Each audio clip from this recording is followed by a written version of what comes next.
Jai Jai Shri Sudarshana. We have been listening to the stories of Alvars, who are the divine incarnations of Lord Narayana's ornaments and weapons. Some Alvars are also the incarnations of Nityasuris, who are permanent residents of Sri Vaikuntha. Today we shall be listening to the story of Thiruppan Alvar, who was an incarnation of the Shri Vatsa, which is a mole adorning the chest of Lord Narayana. Thiruppan Alvar incarnated in the month of Kartigai when the prevailing star was Rohini.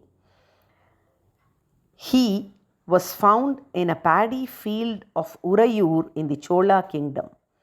A person from the Panar community happened to see this child in the paddy field and thought that it was God's gift to him.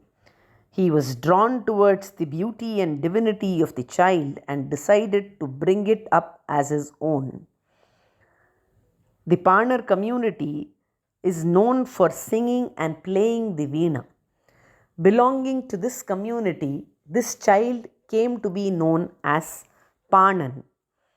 Panan grew up with great wisdom and devotion.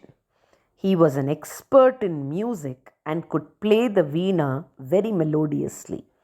He was always engrossed in the thoughts of Lord Narayana and would compose beautiful songs on him. Belonging to a low caste, he knew that he couldn't enter the temple of Lord Ranganatha. So he would compose his songs, tune them on the veena, and sing the praises of the Lord from the banks of the river Kaveri. One day, Panan was engrossed in singing the glories of the Lord when Lokasaranga Mahamuni, a temple priest, came to the river Kaveri to take water for the purpose of holy ablution or Tirumanjanam of Lord Ranganatha. Since Panan was very engrossed in his devotion, he did not notice the priest coming. Lokasaranga Mahamuni called out to him and asked him to give way so that he could go and fetch water. Panan did not hear this too. Lokasaranga Mahamuni got irritated and threw a stone at Panan. On being hit by the stone, Panan became alert and realized that he was causing hindrance to performing service to Lord Ranganatha. He repented and immediately sought forgiveness from Lokasaranga Mahamuni and gave way to him. Lokasaranga Mahamuni fetched water and returned back to the temple. When he saw Lord Ranganatha, it looked like the Lord was extremely saddened and disappointed.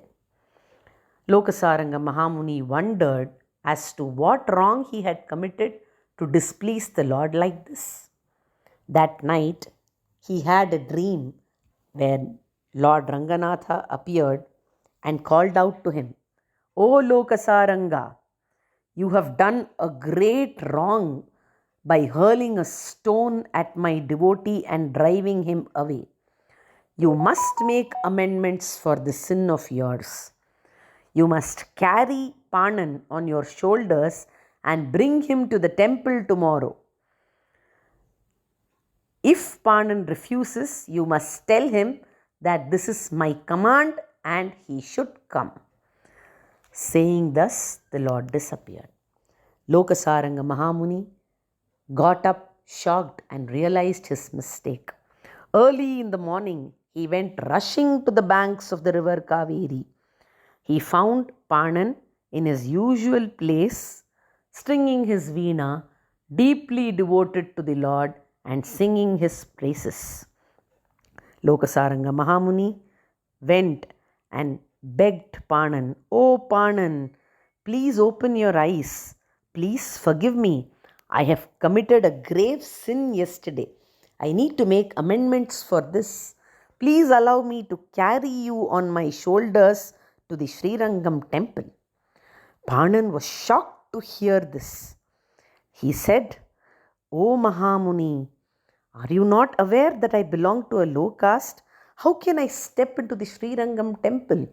That would bring sin. I shall not do that. Moreover, you serve Lord Ranganatha. How can I be carried by you on your shoulders? That is not right at all. I cannot come. Please forgive me.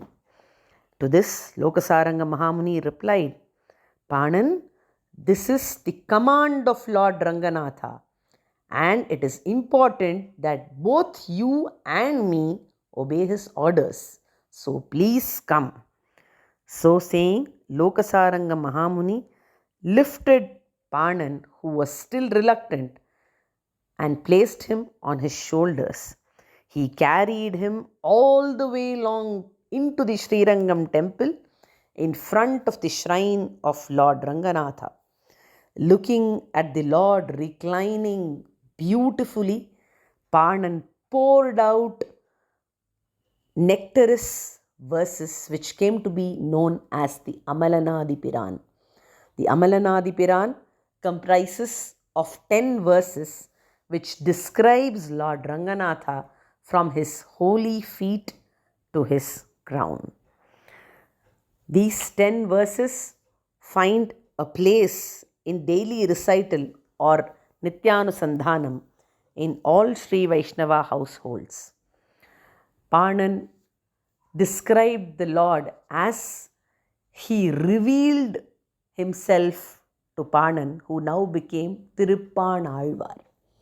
Tiruppan beautifully starts singing about the Lord's holy feet in the first Pasuram of the Amalanadipiran, where he says, Tirukkamala Padam Vandu en Kanninullana Okkindrathe. Then he describes the Pitambara of Lord Narayana, where he says, Araichivanda Adayin Mel Sendradam en Sindanaye. Then Tiruppan describes the divine navel or Nabhi Kamala of the Lord, where he says, Undi meladandro adiyen ullattin uyire. Next, Tiruppan talks about the waist ornament of Lord Narayana. Thiruvaitrudharabandham en ullattul ninrulagindrathe, he says. Next, the Lord revealed his beautiful chest to Tiruppan, which is described by the Alvar as Thiruvaram Arbadandro Adiyenai Atkondade. Alvar could see Mahalakshmi residing in the chest of Narayana. Next, the Lord showed his beautiful throat to Alvar, that throat which was responsible for swallowing all creations. Alvar describes this as Mutrumunda Kantam Kandir Adiyenai Uyakkondade.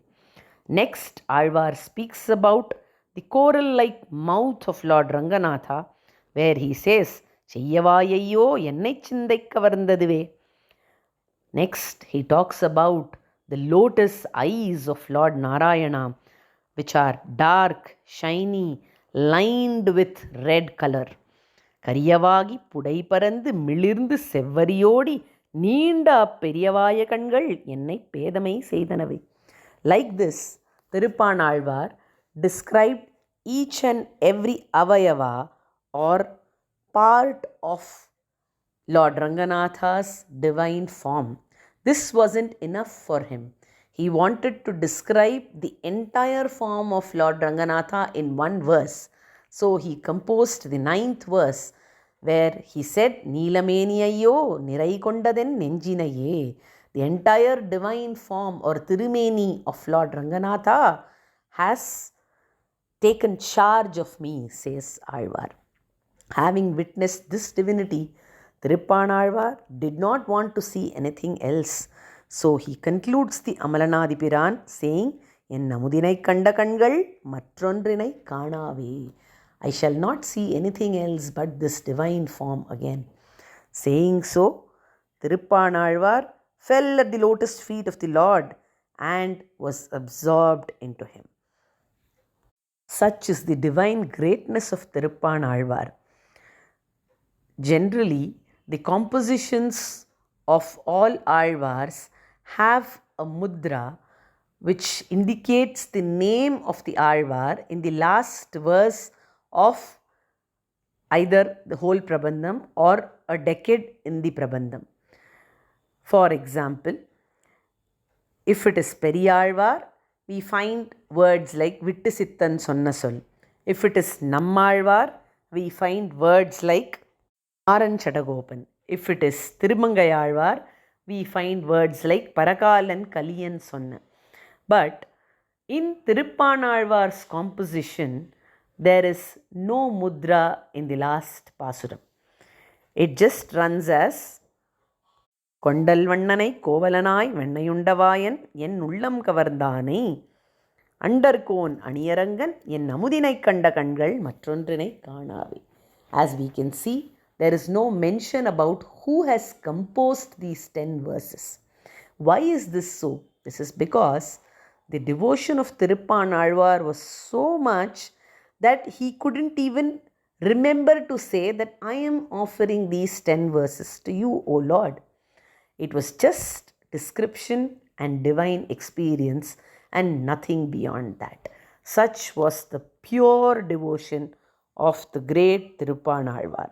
So let us all remember Thiruppan Alvar and learn how to be purely devoted to the Lord from him. Thiruppan Alvar Tiruvadigalే Sharanam.